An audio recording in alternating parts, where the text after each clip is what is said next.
가장 뜨거운 이슈. 오늘의 헤드라인. 출발 새아침 헤드라인 인터뷰.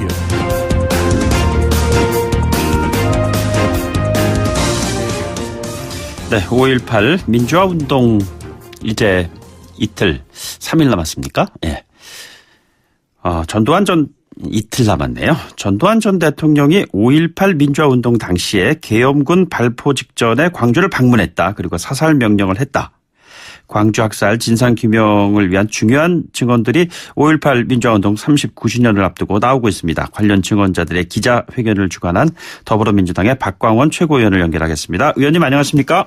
네, 안녕하세요. 반갑습니다. 네, 지난 13일 국회의원회관에서 이제 기자회견 열린 자리에 있었던 말입니다. 그때 네. 그 의원께서 사회 맡으셨잖아요. 네. 예, 어떤 그 자리였습니까? 설명을 좀 해주십시오. 저는 그때 두 분 증언을 들으면서 네네. 그동안 그냥 뭐라고 이렇게 규정된 게 5.18 민주화 운동 이렇게 그냥 우리가 이해를 했잖아요. 표피적으로. 네네. 근데 보면 그날 들으면서 저는 이거는 신군부의 국민 학살 만행이다. 그러니까 전두환 보안사령관을 비롯한 신군부가 정권을 찬탈하기 위해서 네네. 기획했다. 네. 충돌과 그다음 무력 진압까지 다 기획한 것이라 하는 게 그 두 분의 증언의 골자거든요. 예. 그리고 그것을 광주 시민들이 목숨을 걸고 저항을 했고 항쟁을 했고 민주주의를 수호했다는 건데 사실 5.18이 1980년에 일어났기 때문에 사실 지금 아마 이 방송을 듣는 분 가운데서도 그 사태가 있기 전에 태어나지 않은 분도 꽤 많으실 거예요. 네네. 그러니까 교과서라든지 미디어라든지 이런 걸 통해서 접하셨을 텐데 그날 그 두 분의 증언을 들으면 정말로 이게 과연 한국사에서 일어날 수 있었던 일일까. 정말 국민들을 향해서 군인들이 정권을 잡기 위해서 국민들을 향해 총을 쏘는 이런 만행이 있을 수 있는가. 그런데 그게 버젓이 있었고 실제 그 사람들이 다 집권을 했어요. 집권에 10몇 년 동안 대한민국을 사실 지배를 했단 말이죠. 네네. 정말 굉장히 아픈 역사고 또 하나 광주 시민들이 그거를 끝까지 목숨 걸고 저항하고 민주주의를 지킨 것은 정말로 높이 평가돼야 할 일이다 이런 생각을 했는데요. 예. 그 증언을 한 분들은 굉장히 사실에 가깝게 있었던 분들이더라고요. 말씀을 하는 걸 들어보면은 네네. 그 김용장 선생은 당시 미 육군 정보여단 정보관으로 그 열흘 동안 무려 40건의 보고서를 미 국방부에 보냈다는 것 아닙니까? 네네. 그게 1년 동안 그 부대에서 생산할 수 있는 정보였다는 겁니다. 그런데 예. 당신은 혼자서 40건을 보냈으니까 그 얼마나 많은 일들이 그 열흘 동안 있었는가 하는 걸 미루어 짐작할 수 있었고요. 네네. 또 하나 허장환 선생은 당시 그 전두환 신군부의 핵심 중의 핵심이라고 할 수 있는데 보안사령부의 특명부장이라는 그런 자리를 맡고 있었어요. 그래서 예. 광주에서 일어난 처음부터 끝까지를 이 양반이 다 알고 있는 겁니다. 네네. 그런 기획과 음모와 하여튼 오고 갔던 얘기들 이런 것들을 다 알고 있어서 저는 그날 그 회견이 그동안에 뭔가 미흡하게 밝혀지지 않았던 5.18의 진상에 접근할 수 있는 핵심적인 키, 열쇠를 제공했다고 보고요. 지금까지 5.18을 폄하하고 부정하고 모욕하는 사람들, 왜곡된 정보, 북한군이 와서 일으킨 폭동이라는 왜곡된 정보를 갖고 흔들었던 사람들이 이제는 더 이상 그런 짓을 해서는 안 된다는 것을 명확하게 경고한 회견이었다 이렇게 느꼈습니다. 네네. 지금 두 사람 말씀하시는 김용장 씨와 허장환 씨 두 분의 얘기를 보면은 첫 번째 밝혀졌다고 하는 그 증언을 통해서 밝혀진 내용은 당시에 전두환 씨가 광주에 왔다라는 얘기입니다. 그리고 그것을 미군에 보고까지 했다는 증언이었잖아요. 그렇죠. 그렇다면은 그때 당시에 전두환 전 대통령이 광주에 갔다면은 거기에서 우리가 쟁점화할 수 있는 사안들 중요한 것들이 있다면은 어떤 것들을 우선순위로 둬야 할까요?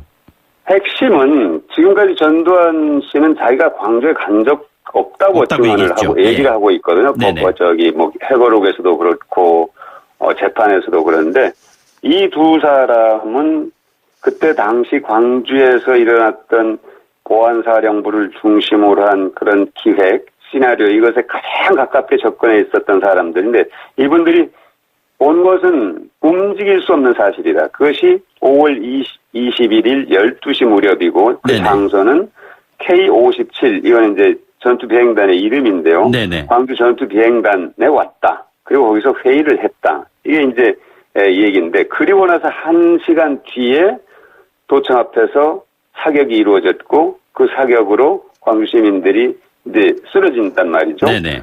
그러니까 그 두 분은 합리적 추정이라는 표현을 썼습니다. 예, 허장환, 김용장 씨는요. 근데 그분은 정보관 출신답게 굉장히 자기가 보고한 것 팩트와 그리고 내가 추정하는 것을 구별해서 얘기하겠다고 하더라고요. 굉장히 절제된 이런 표현을 쓰던데요. 네네. 그래서 오히려 자신의 보고의 그 신뢰도를 높였다 이렇게 저는 보는데 예. 그분은 그 둘 사이에 연관성이 있을 수밖에 없다 이렇게 얘기를 했고요. 네네. 허장원 씨는 그것보다 더 사실은 더 깊숙하게 당시 신군부의 핵심 속에 들어가 있었기 때문에 그거는 전두환 당시 보안사령관이 사살 명령을 내린 것이다 이렇게 증언을 했어요. 그러니까 발포 명령했다는 이야기 있죠. 그렇죠. 이 허장환 씨가 김용장 씨가 구별해 준 게 네네. 발포 명령과 사살 명령은 완전히 다른 것이다. 발포라는 것은 발포라는 것은 군인 수측에서 초병이 위해를 당할 우려가 있을 때 또는 네네. 자기가 관할하고 있는 지역이 침탈당할 우려가 있을 때 침탈당했을 때 발포를 하는 거라는 겁니다. 그건 발포를 하게 돼 있다는 거예요. 그러니까 그 발포라는 건 공포가 될 수도 있고 위협 사격이 될 수도 있고 여러 형태가 될 수 있잖아요. 근데 그때 5월 21일 1시 이후에 있었던 그것은 그냥 단순 발포가 아니라 정확하게 조준해서 사격을 했다는 겁니다. 예. 허장환 씨가 당시 그걸 목격을 했다는 거예요. 다 무릎사 자세로 조준해서 사격을 했기 때문에 이건 발포가 그냥 발포가 아니라 네네. 사살이다. 이렇게 정의를 딱 구별을 했어요. 허장환 예. 씨가. 그것도 굉장히 저는 의미 있는 규정이었다고 생각합니다. 그 두 사람의 증언 이후에 어제 그 나온 얘기들을 보면은 일종의 속보 차원의 보도가 있었는데 1980년 당시에 이군 사령부가 작성한 광주권 충정작전 간 군 지시 및 조치사항에 보면은 전두환 씨가 굿 아이디어 이런 식의 메모를 했다는 문건이 발견됐다는 얘기가 있습니다. 저도 그걸 봤습니다. 네네. 봤는데요. 그러니까 그것이 이제 무력 진압을 하겠다는 그런 계획이죠. 예. 거기에다 이제 굿 아이디어라고 썼는데 그거는 그러니까 승인을 하는 것 아니겠습니까? 네네. 허장원 씨의 증언에 따르면 당시 신군부의 핵심 수장은 전두환 보안사령관입니다. 그런데 그때 우리 사회자님도 아시지만 1979년 10월 26일 그 사건 이후에 12월 12일 날 신군부가 이제 군내 반란을 일으킨 것 아닙니까? 예. 그래서 계엄사령관도 자기들 입맛대로 바꾸고 전두환 씨가 보안사령관이 그때 당시 안기부장을 겸해요. 네네. 겸하고 또 합수부장도 맡고 있고 그러니까 실제로 그때 당시 대한민국의 모든 권한, 전권을 전두환 씨가 쥐고 있었다고 보는 게 정확합니다. 네네. 그러니까 전두환 씨는 사실상 실질적인 결정권자였다는 거죠. 모든 결정, 핵심적인 결정에. 그러니까 저는 그것은 매우 중요한 문건이다 이렇게 봅니다. 예.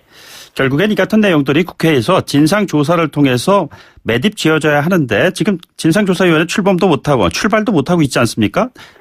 지금 어떤 식으로 이 국회 안에서 이 문제를 풀어나가야 된다고 보시는지요? 저는 그래서 지금 자유한국당 이 지도부에게 아주 절실하게 말씀드리고 싶습니다. 우리들이 일제 식민지 지배, 특히 그 가운데 있었던 징병, 징용, 위안부, 하여튼 여러 가지 그런 식민지 지배의 부당함과 만행에 대해서 일본에 대해서 사과하라고 얘기를 하잖아요. 네네. 진상 규명, 제대로 진상을 인정하고 과거를 바로 똑바로 보고 저는 자유한국당 지도부에게 이 얘기를 하고 싶어요. 사실 전두환 당시 보안사령관이 집권한 뒤에 집권하기 전에 민정당을 창당하죠. 예, 그래서 그 민정당이 쭉 내려와서 지금 자유한국당으로 온 거거든요. 이건 부인할 수 없는 역사적 사실입니다. 저는 자유한국당이 이제는 과거의 그 무거운 굴레에서 벗어나라고 제가 조언을 드리고 싶어요. 예. 과거에 잘못한 부분에 대해서 명확하게 잘못한 것이다. 우리의 선배들이 잘못한 부분이 있다. 이걸 인정하고 우리 새로운 미래로 가자. 이게 바른 자세지. 그것을 자꾸 부정하려고 하고 회피하려고 하고 하는 일이 자유한국당 내에서 일어났잖아요. 네네. 이 전당대회 과정에서 무슨 5.18 유공자가 괴물이니 북한군이 내려와서 이런 폭동이니 이런 얘기들이 그 국회 안에서 이루어졌어요. 이것에 대해서 징계를 하라고 요구했더니 징계가 제대로 이루어지지 않았습니다. 저는 자유한국당이 이제는 이 문제를 솔직한 자세로 보고 정말로 속지 않은 마음으로 정리를 해야 될 때가 왔다. 예, 그렇다면요. 그리고 네, 그래서 저는 빨리 특조위 구성에 응하고 진상규명에 나서라는 겁니다. 네네. 그렇다면 그 같은 연장선상에서 황교안 자유한국당 대표가 당장 이틀 앞으로 다가온 5.18 민주화 운동 그 현장에 광주를 찾아가는 문제 기념식 참석 입장을 밝혔습니다. 이게 사실 이미 지난 1997년에 법정 기념일로 제정이 돼 있는 건데 그 현장을 제1야당의 대표가 찾아간다는 그런 부분을 놓고 많은 논란이 있는 것 같습니다. 어떻게 생각하십니까? 저는 사실은 이제 보훈처에서 초청을 했잖아요. 이게 국가기념일이기 때문에 정당 대표를 초청하는 건 너무나도 당연한 겁니다. 그것은 어떤 절차적, 형식적, 절차적 과정이고요. 정치적으로는 조금 전에 제가 말씀드린 것처럼 지금 자유한국당 지도부는 김용장, 허장환 씨의 증언으로 해서 더욱더 움직일 수 없는 사실로 되어가고 있는 이 광주 학살에 대해서 정말 진정성 있게 뭔가를 언급을 해야 돼요. 제가 그 표현을 정확하게 하진 않겠습니다. 그거는 네네. 그들 몫이에요. 뭘 사죄를 한다든지 아니면 진상규명에 앞장서겠다든지 뭔가 표현을 해야 되는 겁니다. 이 시점에. 그러지 않고 광주를 간다는 것은 저는 광주의 희생영령이나 유가족이나 광주 시민들에게 과연 어떤 모습으로 비칠 것인가. 자유한국당과 황교안 대표가. 이거 한번 생각해봐야 됩니다. 기념식 제가 참석. 정말 충정으로 조언하는 예, 거예요. 의원님, 그 기념식 참석을 그러면은 지금 얘기하신 전제 조건, 사과 또는 사죄 이런 것 없이 참석하면 안 된다는 말씀이신가요? 저는 그렇게 얘기하진 않겠습니다. 네네. 그거는 그분들의 자유예요. 예. 참석하고 안 하고는. 그러나 그 참석이 의미를 가지려면 왜 우리가 거기에 가서 참석을 하고 기념식을 하는 겁니까? 네네. 39년 전에 그 광주 시민들의 무참한 희생 그리고 저항의 정신을 배우고 기리고 당시 그 신군부의 학살 만행에 대해서 다시는 이런 일이 없어야 된다는 각오를 다지는 자리거든요. 네네. 그러려면은 저는 그 취지에 맞아야 된다. 적어도 정치 지도자라면. 정치 지도자가 아니라면 가만히 앉아있다 와도 관계없어요. 조용히 마음속으로 내가 무슨 생각을 하고 가야겠다 이러면 되겠지만 네네. 정치 지도자라면 공개적으로 그런 이 기념식에 참석하는 취지에 맞는 언급을 해야 된다는 거죠. 알겠습니다. 그래야 의미가 있다는 겁니다. 예, 오늘 말씀 여기까지 듣도록 하겠습니다. 고맙습니다. 네. 더불어민주당의 박광원 최고위원이었습니다. 1부 마치고요. 2부에 돌아오겠습니다.